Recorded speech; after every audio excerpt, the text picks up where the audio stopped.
সুপ্রভাত। তো চলে যাচ্ছি দুই বন্ধু মিলে শ্রাবণ মাসের সোমবারে, দ্বিতীয় সোমবারে বাবা ভোলেনাথের কাছে, ভূতনাথ মন্দিরে। তো চলো আগে কি কি হয় দেখা যাক। আচ্ছা, আপনারা কি জানেন কলকাতায় এমন এক মহাশ্মশান আছে যেখানে শ্মশানের চিতার ছাই দিয়ে ভস্মহারতি করা হয় বাবা মহাদেব। তো জানা যাক এই মন্দিরের কাহিনী। প্রায় ৩০০ বছর আগে বেনারস থেকে এক অজানা সাধু এসেছিল কলকাতার নিমতলা মহাশ্মশানে। এই শ্মশানে এসে সে তপস্যা করেন এবং তার সামনে মহাদেব স্বয়ম্ভু আবির্ভূত হন।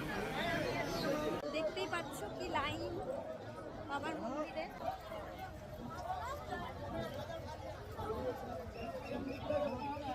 দেখতেই পাচ্ছ কি ভিড়। শ্রাবণ মাসের দ্বিতীয় সোমবার, তো ভিড় তো হবে। বাবার কাছে যেতে গেলে তো একটু কষ্ট করতেই হবে। কথিত আছে প্রতিদিন সকাল ৬টা এবং রাত ৮টায় নিমতলা শ্মশানে কোনো এক মৃতদেহের চিতার ছাই দিয়ে বাবার ভস্ম আরতি হয়। ভক্তদের বিশ্বাস বাবা এখানে ছাই মেখে থাকতে ভালোবাসে।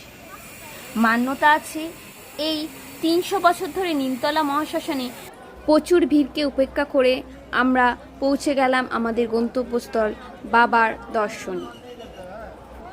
এখানে বাবার রূপ শ্মশানচারী ভূতেশ্বর ভূতনাথ নামে।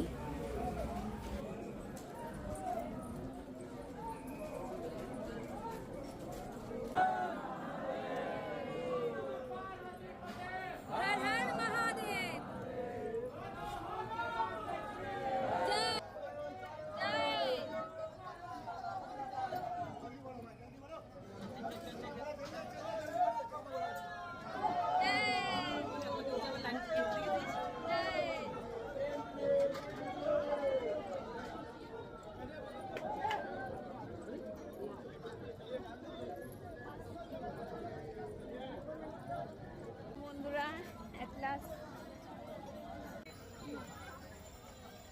তো আমাদের পুজো সম্পূর্ণ হয়েছে। বাবার মাথায় জল ঢাললাম, খুব শান্তি অনুভব করলাম। এরপর চলে গেলাম শ্রী সাক্ষী হনুমান মন্দিরে।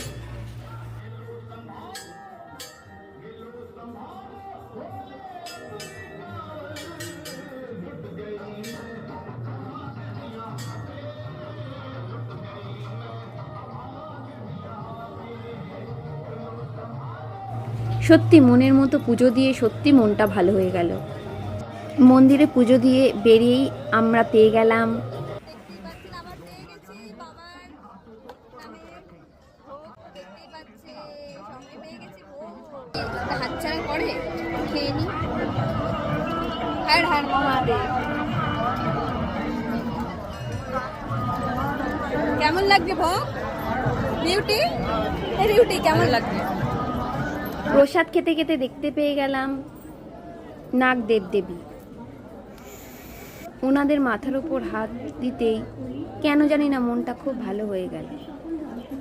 এরপর আমরা দুই বান্ধবী মিলে ঘুরু ঘুরু করে চলে এলাম মেয়েদের স্কুলে নেওয়ার জন্য। তো বন্ধুরা, কেমন লাগলো ভিডিওটা জানিও সবাই।